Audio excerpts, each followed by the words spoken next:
Salam öz əcir peşansı tərin mehrini verib, tirişib bədilgə, molu solu kuyurub atqanlar.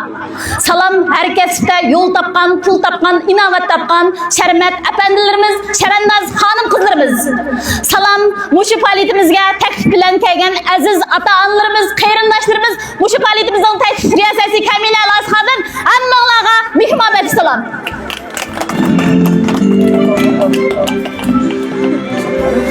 Arayallar birləşsə, qığılınmaydığa iş yox deb, To'xticam bilan Xayrigul qo'lni qo'l tutishib, Tashvay muzikalik çay ta'mlari deydigan bir çay ta'mni ro'yab chiqargan bo'pti.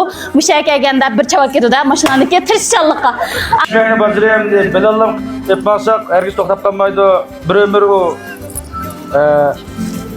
qo'saq ochgandan keyin cho'qim uni qo'saqni to'xlash uchun tamoq yeyishimiz kerak uning bilan. Shuning uchun talab qilgan ishim bor. Rahmat. Eng yaxshi qilishga ishonchingiz bor? Ishonchim bor. To'y oldida birdan-bir qilishga ishonchingiz bormi? Bor. Ana mishaga bir chavak ketgan bo'lsa, ana to'y oldi xalqi intayin mehmondo'st, intayin inoq ittifoq o'tadigan, do'st birodarlarni qo'llaydigan, qarindoshlarni yo'laydigan bir xalq deb o'ylayman. Menga shunaqa isil ta'sir bergan, men bu necha yil mana shu to'y oldida xizmat qilgan, mana shu to'y oldida xizmat qilish jarayonida men shunchalik yaxshi ko'ratdim. Tashvay muzikalik çay ta'mlarining yana bir qatim ichilganligini qizg'in tabriklayman.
Sizlarniki mana shu Tashvay çay ta'mlarida qanday taomlar chiqadi, qanday ichimliklar chiqadi, shuni mana shu ekran yuzidagi do'stlarimizga bir deb bergan bo'lsangiz. Bizning bu endi Tashvay muzikalik çay ta'mlarida asosliq bo'g'ini Tashvay alaydiziqlik belgi. Tashvay alayida qurg'oq lazji. Andın cho'ng kichik saylarni amir chiqadi. Sovuq qarta bo'lganda endi suvoq ichimlik namsi bor. Bundan başqa chilim, aroq, har xil suvoq ichimliklarimiz to'liq chiqadi.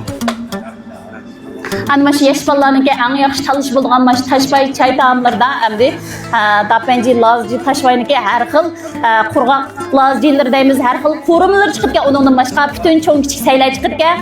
Chilim chiqibdi, suvoq ichimlik chiqibdi.